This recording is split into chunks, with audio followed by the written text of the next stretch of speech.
Good morning बच्चों। आज मैं आपको 11वीं क्लास बीए में धनदाकीय स्वरूप भाग 1 में पाठ 5 आपको पढ़ाऊंगी। इसके पहले बच्चों हम उन लोगों ने अविभक्त कुटुंब के बारे में जाना, हिंदू कुटुंब के बारे में जाना, साझेदार के विषय में जाना, साझेदार के स्वरूप के विषय में जाना, उसके प्रकार के विषय में जाना। अब हम साझेदारी पीढ़ी के पंजीकरण के विषय में जानेंगे। साझेदारी पीढ़ी का पंजीकरण 1932 के कानून के अनुसार साझेदारी पीढ़ी का पंजीकरण कराया जा सकता है। पीढ़ी का पंजीकरण करवाना अनिवार्य नहीं है, लेकिन पंजीकरण न करवाने से बहुत सी हानियां हो सकती है, इसलिए पीढ़ी का पंजीकरण करवाया जाता है।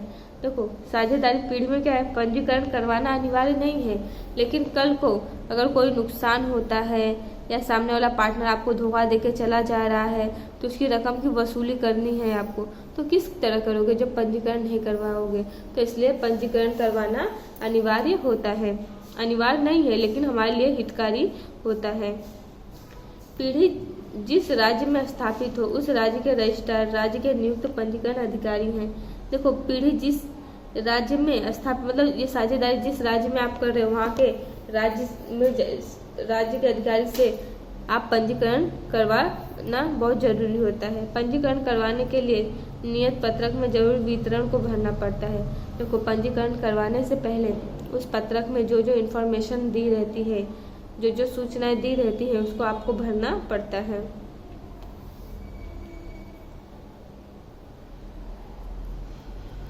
सभी साझेदारों के हस्ताक्षर करवाकर जरूरी फीस के साथ पत्रक रजिस्ट्रार को भेजा जाता है।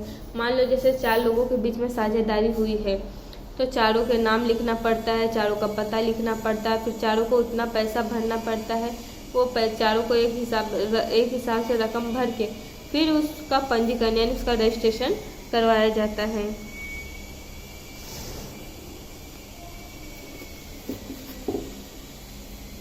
पंजीकरण पत्रक में समाविष्ट विवरण।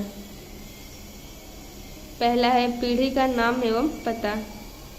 पंजीकरण पत्रक में मतलब जो क्या क्या विवरण भरना रहता है, एक तो पीढ़ी का नाम वो पता यानी कि व्यक्ति के पीढ़ी का नाम और उसके पता, फिर पीढ़ी की शाखाएं उसके बारे में जानकारी होनी चाहिए, फिर साझेदारों का नाम पता और टेलीफोन नंबर, उसके साझेदार जो कार्य कर रहे हैं उसमें उनका नाम, उनका पता, उनका मोबाइल नंबर, ये सब होना जाना जरूरी है।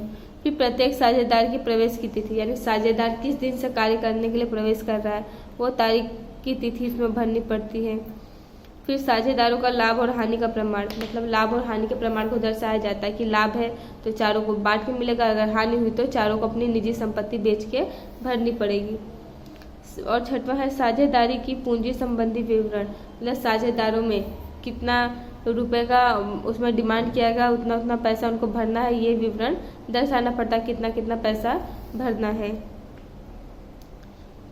फिर सातवां है पीढ़ी की अवधि यानी कि वो साझेदारी कितने वर्ष की रखनी है, 4 साल, 5 साल, 10 साल, ये अवधि को उसमें दर्शाना पड़ता है।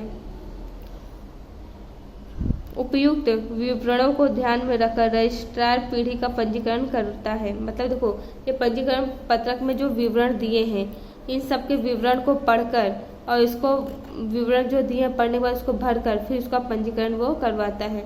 और पंजीकरण करवाने के बाद बैंक सामने से आपको एक प्रमाण पत्र देता है।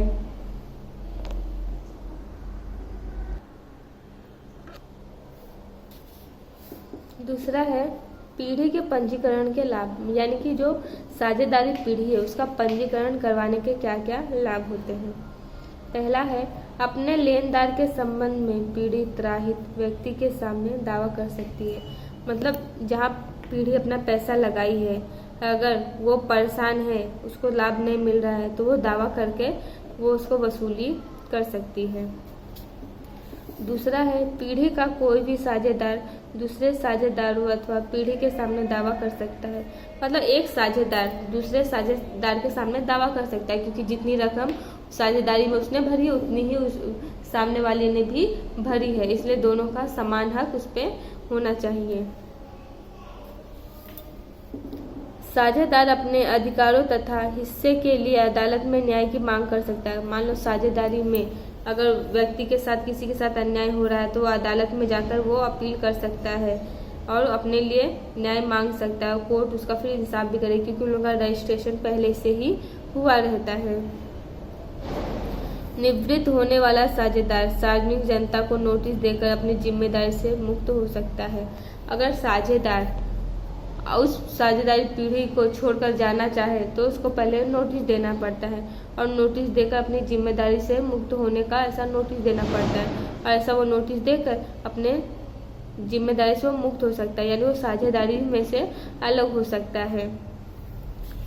5वां है पीढ़ी के पंजीकरण करने से सार्वजनिक जनता को पीढ़ी के अस्तित्व के बारे में जानकारी मिलती है।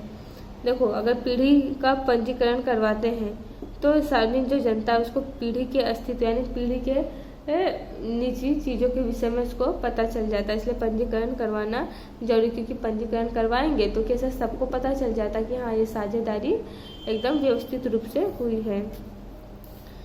अब है साझेदारी का करार पत्र, यानी पार्टनरशिप में जो करार पत्र यानी जो डील होता है वो सब चीज़ें। साझेदारी एक आपसी अनुबंध से उत्पन्न होने वाला संबंध है। मतलब साझेदारी क्या है? आपसी अनुबंध से उत्पन्न होने वाला, मतलब आपसी साझेदारों को मिलाकर एक उत्पन्न होने वाला संबंध है।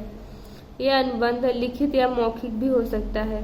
ये अनुबंध कैसे होते हैं? लिखित भी होते हैं और मौखिक भी होते हैं। अनुबंध लिखित में हो यह ज़्यादा अच्छा हो। देखो, कोई भी करार हो वो मौखिक से ज़्यादा लिखित में हो तो अच्छा है, क्योंकि देखो लिखित रहेगा आप कभी भी सामने वालों को बता सकते हो कि देखो आपने ये लिख के दिया है तो आप अपने जिम्मेदारी से ऐसे ही भाग नहीं सकते, या तो फिर आपको इतना ऋण भरना है आप इससे भाग नहीं सकते। अगर वो मौखिक रहेगा तो वो तुरंत बोल देगा नहीं मैंने ऐसा कहा ही नहीं था। इसलिए मौखिक से ज़्यादा लिखित जरूरी होता है। अनुबंध लिखित में हो यह ज़्यादा अच्छा होता है। लिखित अनुबंध पत्र से साझेदारी की शर्तें स्पष्ट होती है। जो लिखित अनुबंध पत्र रहता है उससे साझेदारी की क्या क्या शर्तें हैं, कितने वर्ष तक साझेदारों को कार्य करना है, किस समय में करना है, कितना रुपए उसमें इन्वेस्ट करना है, यानी कितने धन खर्च करने हैं, ये सब कैसे शर्तें उसमें स्पष्ट रूप से दर्शाई गई रहती है। और साझेदार कैसा वो विवरण को भरता भी है, उसके नियम के अनुसार, उसके दिए गए शर्त के अनुसार उस विवरण को पूरा करता भी है। लिखित अनुबंध एक तरह से साझेदारी का संविधान है। जो लिखित अनुबंध है वो एक तरह से साझेदारी का संविधान होता है, यानी कि उसमें सारी चीज़ें दर्शाई रहती हैं कि धोखा देने वाले या छोड़ के जाने वालों के लिए क्या सज़ा दी जाएगी, साथ में कार्य करने से क्या है जो लाभ होगा सभी साझेदारों का होगा, नुकसान होगा तो सभी साझेदारों को अपनी निजी संपत्ति बेच के भरना होगा। और मान लो कोई साझेदार अगर साझेदारी से अलग होना चाहता है तो उसको सबसे पहले नोटिस देना होगा और बिना नोटिस दिए वो अलग नहीं हो सकता है। और साझेदार अगर चाहे तो उनको कार्य आगे नहीं करना है तो उस पीढ़ी का विसर्जन भी वो कर सकते हैं।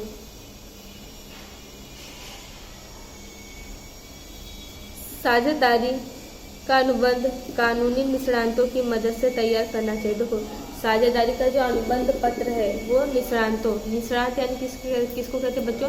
जो इन सब चीज़ों में परफेक्ट हो, जो जानकार व्यक्ति हो, तो उसको हम साझेदार कहते हैं, उसको हम निष्णात कहते हैं। ऐसे व्यक्ति के द्वारा उसके मदद से ही हमको ये साझेदारी का अनुबंध पत्र यानी इसका वो करार पत्र, करारनामा हमें तैयार करना चाहिए।